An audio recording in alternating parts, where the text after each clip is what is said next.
Hello everyone, welcome to Spark Up classes. This is Suman Yadav. आप सबके लिए एक बहुत इंपॉर्टेंट अपडेट है आईपीयू से रिलेटेड, यानी कि गुरु गोविंद सिंह इंद्रप्रस्थ यूनिवर्सिटी के फॉर्म वापस से रीओपन हो गए हैं। पहले भी ये फॉर्म आ चुका था, लेकिन अब वापस से रीओपन हुआ है। कुछ इंपॉर्टेंट जानकारी आप उसके बारे में जान लीजिए, तभी फॉर्म के लिए अप्लाई करिए। ठीक है, तो वो इंपॉर्टेंट बातें मैं आपके साथ शेयर कर रही हूँ। इसके अलावा अगर आपको आईपीयू, नर्सिंग या अदर कोर्सेज पे आपको डिटेल्ड वीडियो चाहिए कि A to Z मैम सब कुछ बताओ, एक एक चीज़ बताओ, तो उसके लिए आप कॉमेंट करिएगा। मैं कल तक उस पर वीडियो ला पाऊंगी। आज वीडियो ला पाना पॉसिबल नहीं है, अगर हो पाता है तो रात तक अपलोड करूंगी, अदरवाइज कल तक आपके लिए वीडियो लाऊंगी। कोई जल्दीबाजी मत करिएगा, क्योंकि करेक्शन का मौका अब नहीं मिलेगा, इसलिए सब कुछ समझने के बाद ही अप्लाई करिएगा। जल्दीबाजी करने से कोई फ़ायदा नहीं होता। ऐसा नहीं है कि आप जल्दी अप्लाई कर दोगे तो आपको जल्दी एडमिशन मिल जाएगा, ऐसा नहीं होता। इसलिए सारी जानकारी लेने के बाद ही अप्लाई करिए, अभी बहुत समय है। मैं डेट्स आपको बता देती हूँ। IPU, BSc nursing, MBBS, BHMS, BMS, इन सारे कोर्सेज के फॉर्म ओपन हैं इंद्रप्रस्थ यूनिवर्सिटी से। गुरु गोविंद सिंह इंद्रप्रस्थ यूनिवर्सिटी में अगर आपको काउंसलिंग करवानी है, उसमें आपको जाना है, तो नीट की काउंसलिंग तो होती ही है, वो दूसरे कॉलेजेस के लिए होती है, लेकिन कुछ कॉलेजेस की काउंसलिंग आईपीयू खुद करवाता है और उसमें कई बार होने के चांसेस होते हैं। इसलिए आईपीयू का फॉर्म आप ज़रूर भरिए। अगर आपके थोड़े कम मार्क्स आ रहे हैं या आपके पास कोई कोटा है, तो आपको आईपीयू का फॉर्म ज़रूर भरना चाहिए। इसके फॉर्म दोबारा ओपन नहीं होंगे, अभी ओपन है। फिर लास्ट टाइम पहले फरवरी में फॉर्म ओपन हो चुका था। जो लोग अप्लाई कर चुके हैं उन्हें फिर से अप्लाई करने की कोई ज़रूरत नहीं। फॉर्म की डेट बता देती हूँ। इन सभी फॉर्म के लिए, इन सभी कोर्सेज़ के लिए जो फॉर्म है वो आपका 11 जुलाई यानी कि आज से ओपन हो रहा है। सुबह 11 बजे से ही ओपन है फॉर्म, लेकिन तुरंत अप्लाई करना ठीक नहीं है, आप कल तक करिएगा। आज से 11 AM से फॉर्म ओपन है और 21 जुलाई को 11 AM तक फॉर्म ओपन रहेगा। इस बीच आप आराम से अपना फॉर्म अप्लाई कर सकते हो। फॉर्म भरने की फ़ीस जो है वो है 2500 रुपये, और ये नॉन रिफंडेबल है, ये सिक्योरिटी मनी नहीं है, ये रजिस्ट्रेशन फ़ीस है, यानी कि आपको वापस नहीं मिलेगी। ये रजिस्ट्रेशन फ़ीस है। सिक्योरिटी मनी वापस मिलती है, ये वापस नहीं मिलती, ये आपके बस काउंसलिंग की प्रोसेस में लग जाएंगे। ठीक है।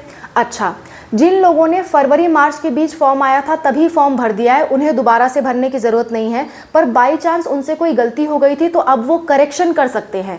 करेक्शन करने की भी डेट 11 तारीख से यानी आज से शुरू हो रही है और 21 तारीख को सुबह 11 बजे तक चलेगी। ठीक है, इस बीच आप अपना करेक्शन कर सकते हो, लेकिन करेक्शन के भी एक्स्ट्रा पैसे लिए जा रहे हैं। 2500 रुपये आपको करेक्शन के लिए भी देना पड़ेगा। इसलिए मैं आपसे कह रही हूँ, कोई गलती मत करिएगा, आराम से सब कुछ समझ के तभी फॉर्म अप्लाई करिएगा। इसके बाद करेक्शन विंडो ओपन नहीं होगी। क्लियर। सो जिसने नहीं अप्लाई किया है वो कर दे, जिसने अप्लाई कर चुका है उससे कोई गलती हुई है तो करेक्शन कर दे, और गलती नहीं हुई है तो आपको दोबारा अप्लाई करने की कोई ज़रूरत नहीं है। आप शांति से काउंसलिंग का वेट करिए। ओके। सो ये थी अपडेट। और एक इम्पॉर्टेंट बात, कई सारे बच्चों का कमेंट आया कि हमारा जो ओबीसी कास्ट सर्टिफिकेट है वो 1 अप्रैल से ज़्यादा पुराना है, तो क्या वो लगा दें या ईडब्ल्यूएस का हम लगा दें? तो आंसर है नहीं, बिल्कुल भी मत लगाइएगा। ठीक है, अगर आप उसे लगाते हैं तो उस केस में आपको, अगर बाई चांस वो डॉक्यूमेंट वेरिफिकेशन में मतलब पास ऑन हो गया और आप जब कॉलेज रिपोर्टिंग पे जाओगे, वहाँ जब डॉक्यूमेंट वेरीफाई किया जाएगा और पता चलेगा कि आपको ओबीसी एनसीएल से सीट मिली है पर आपका सर्टिफिकेट पुराना है, तो आपकी सीट कैंसिल कर दी जाएगी, आपको सीट दी नहीं जाएगी। इसीलिए जो अपना सर्टिफिकेट है वो 1 अप्रैल 2025 के बाद का ही लगाइए, अगर आप ओबीसी या ईडब्ल्यूएस हैं। अगर आप एससी एसटी हैं तो कोई प्रॉब्लम नहीं है, पुराना भी लगा सकते हैं। क्लियर। और अगर आपका नहीं बना हुआ है और ना ही आप इस बीच में बनवा पाओगे नया, तो उस केस में आप अपने आप को जनरल मान करके फॉर्म फिल करिए। जनरल मान के फॉर्म फिल करेंगे तो कट ऑफ का ही अंतर आएगा, लेकिन आपका एडमिशन कैंसिल नहीं होगा। ठीक है। सो जिसके पास कास्ट सर्टिफिकेट नहीं है वो जनरल कैटेगरी डाल के फॉर्म भर सकता है। ये कुछ इंपॉर्टेंट अपडेट्स थी। फॉर्म ओपन है। ठीक है, कोई दिक्कत, कोई परेशानी आती है कमेंट्स में मेंशन करिए। मैं और अनूप सर आपकी हेल्प के लिए हमेशा तैयार हैं। और अगर आपको अर्जेंट डाउट्स है, मतलब कोई ऐसा डाउट है जिसका कमेंट में आपको रिप्लाई नहीं मिल पा रहा, हमें देर हो रही है रिप्लाई करने में, या फिर आप वीडियोज़ में उसका सॉल्यूशन नहीं पा रहे हैं, तो उस केस में हमारा ये नंबर है, इस नंबर पर आप हमें कॉन्टैक्ट कर सकते हैं। व्हाट्सएप पर मैसेज करिएगा, हम QR कोड भेजेंगे, 200 का पेमेंट करके आप हमसे बात कर सकते हैं। क्लियर।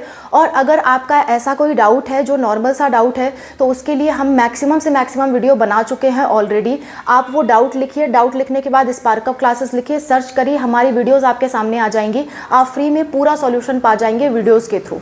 ठीक है, हमने लगभग हर एक टॉपिक पे वीडियो बना रखा है, आप ज़रूर एक बार सर्च करिए। फिर भी नहीं मिलता है तो कॉमेंट करिए, कॉमेंट में भी रिप्लाई नहीं मिलता तो उस केस में फिर आप हमसे कॉल पे कॉन्टैक्ट कर सकते हैं। That's all. Thank you so much for watching. Wish you all the best. कोई दिक्कत होगी ज़रूर बताइएगा। Bye, take care.